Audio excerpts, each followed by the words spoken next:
Ek groet u weer eens in die lieflike naam van Jesus. Wat 'n groot voorreg om in die oggend wakker te raak en so gretig te wees, om dan ook hierdie liefdeswoord van die Here, dalk is dit 'n aanwysingswoord vir oggend, met u te deel.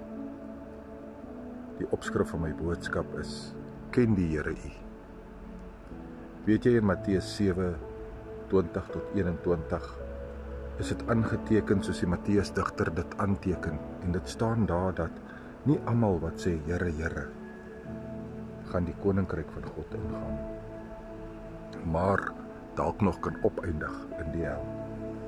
Weet jy, daar's baie mense wat sê hulle is Christene, daar's baie godsdienstige mense, daar's mense wat op die straathoeke bid en predik. Daar is mense wat elke oggend 'n Christelike boodskapie uitstuur. Weet jy, daar is mense wat sê maar, en hulle sê dit vir die Here in hierdie gedeelte, dat, maar Here, ons het demone uitgedryf in die naam van Jesus. Maar Here, ons het geprofeteer in die naam van Jesus.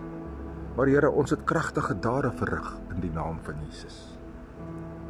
Maar die Here draai om en hy sê, maar ek ken julle nie, gaan weg van my. Weet jy, as ons ook kyk wat Matteus 25 sê, en het praat hier van die 10 wyse en 10 onwyse maagde. Maagde beteken kinders van die Here. Van hulle het genoegsame olie gehad, in ander woorde, die leiding van die Heilige Gees. Ander het net gehad wat hulle nodig het. En dan was hulle lig, toe hulle wag vir die bruidegom om te kom, het hulle lig dof geraak en uitgegaan. En hulle moes gaan olie koop. Die ander 5 het in die bruilof ingegaan. En toe die ander weer terugkom en hulle olie gekry het en hulle aan die deur klop, toe sê die Here vir hulle, gaan weg van my af, ek ken julle nie. Weet jy, Romeine 8 vers 14 sê, die wat deur die Gees van God gelei word, hulle is kinders van God. Ek wil vanoggend vir u sê, moenie staat maak op die feit dat jy dalk 'n verkondiger van die woord van die Here is, of dat jy al 10 jaar getrou in die kerkbanke sit, of dat u elke dag 'n inspirerende Jesus Christus boodskap stuur, of dat u godsdienstig is, of u getuig dat u 'n Christen is. Maar maak seker, u is in 'n verhouding met die Here Jesus Christus. Maak seker dat u die wil van God doen in die hemele. Dit is die versekering dat jy die hemel sal bereik.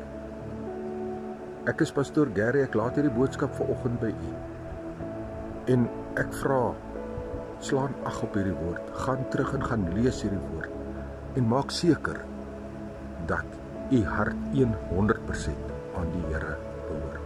Pas op wel vir die wolf in skaapklere. Ek groet u, soos ek u altyd groet, brood en water, 5 minute woord, groete. En weet net, Jesus is baie lief vir u. Maranatha, kom Here, kom.